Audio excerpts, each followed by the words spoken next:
تخيل تمشي تقلب على طرف ديال الخبز بعرق تافك وتلقى راسك وسط كارثه كحله مدفونه تحت الارض. هذا بالضبط اللي وقع لحمزه الجارديني اللي جبد واحد السر ما كانش يتخيل يشوفه حتى في اسوأ كوابيسه. كملوا معايا القصه حتى الاخر، حيت الصدمه الحقيقيه ماشي هي داكشي اللي لقى حمزه في التراب. الصدمه الكبيره هي شكون اللي دفنو تما. نرجعوا لعام 2021، كورونا سدات البيبان والعالم كامل حابس الانفاس ديالو. حمزه شاب في عمره 27 عام، مرضي الوالدين وساكن غير هو وميمتو. با خلى ليه حرفه وحده اللي هي الجارديناج، درويش حشومي وراسو في الارض.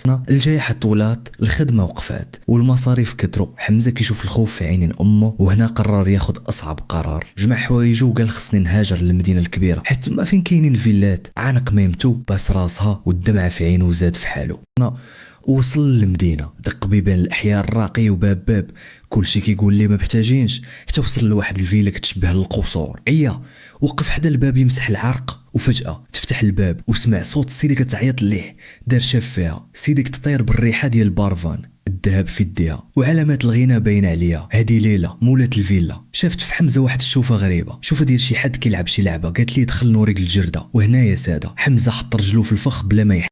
دخل حمزه للفيلا وسط ديك الفخامه كامله. بالليل العجب سيد جالس في كرسي متحرك، حالته حاله وجهه صفر وكله عذاب. هذا كريم راجل ليلى. حمزه بغى يسلم عليه ولكن ليلى جاتو بالزربه وقالت ليه بالصوت خافت بعد منو خليه في اتساع. حمزه الدرويش حس بقلبه تقبض وقال واش هذه طريقه كتعامل بها مع الراجل المريض؟ من ذاك النهار حمزه خدام ولكن عينه ميزانه. ليلى كل 10 دقائق خارجه عنده للجرده. حمزه تستاح شويه، حمزه شرب هذا العصير. اهتمام زايد على اللزوم. حمزه كيدير راسو ما فاهم والو، ولكن السر اللي ما كانش عارف هو ان ليلى كانت باغي تدخلوا لواحد الخطه شيطانيه. واحد النهار ليلى جات عنده وقالت لي حمزه راجلي ناعس بالدواء والخدامه عيانه، طلع البيت الناعس ديالي هبط ليا واحد البليزات. حمزه وقف وقال في خاطره بيت النعاس وهو راجل براني. قال لي اسمحي لي الاله هادشي ما نقدرش عليه. ليلى لزات عليه. حمزه دخل هبط البليزات وعينه في الارض وخرج في حاله سهم. النيه غلبت المكره. حمزه ما بقاش قادر يصبر، مشى عند الخدامه فاطمه وسوله. فاطمه تنهدات وقالت لي يا ولدي كريم كان سبع من نهار تزوج بهاد السيده وهو كيدوب نهار على نهار. هملاتو لا ماكله نقيه لا دو فوقتو، السيد كيموت بالعرق الميت. جا واحد النهار حمزه كيحفر في الجرده باش يغرس واحد الشجره، فجاه الفاس ضرب في شي حاجه قاصحه، ماشي حجر جبدها. لقى ميكا كحله معقوده مزيان،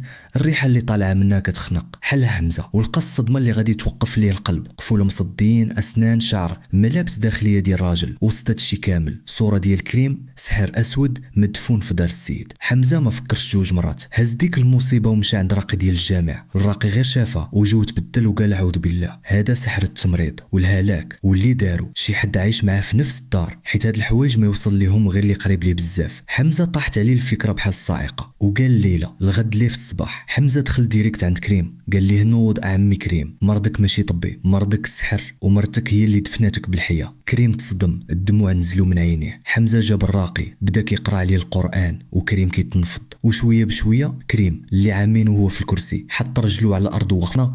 اللي دخلت من الباب ضاحكه، لا غادي تهز راسها وهي تلقى راجل كريم وقف على طولو والكرسي المتحرك مورا. الشوفه اللي شاف فيها كريم ديك اللحظه خلات الدم ينشف في عروقها. قالت ليه بالصوت كيتعاد كيفاش وقفتي؟ كريم قال ليها كلمه واحده، تفرجتي اللعبه سالات. ليلى ما لقات ما تقول، جمعات حوايجها وخرجات مطروده. كريم طلق الليله ديريكت، عنق حمزه وبكى وقال لي رديتي لي روحي او ولدي. كريم عطى لحمزه خدمه دايمه وجاب ليه ميمتو تعيش معاه في الفيلا معززه مكرمه. في الاخر ديال هاد القصه كنفهموا حاجه واحده، النيه الزوينه والقلب الصافي. عمل ربي ما كيخيبهم، والظالم مهما طال الوقت كيطيح في شر اعماله. نتوما كنتو في بلاصه حمزه ولقيتو داك السحر، واش كنتو غادي تمشيو تقولوها لمول الدار ولا تخافوا على خدمتكم وتسكتوا؟ كتبوا لي رايكم في التعليق، غادي نقراهم كاملين.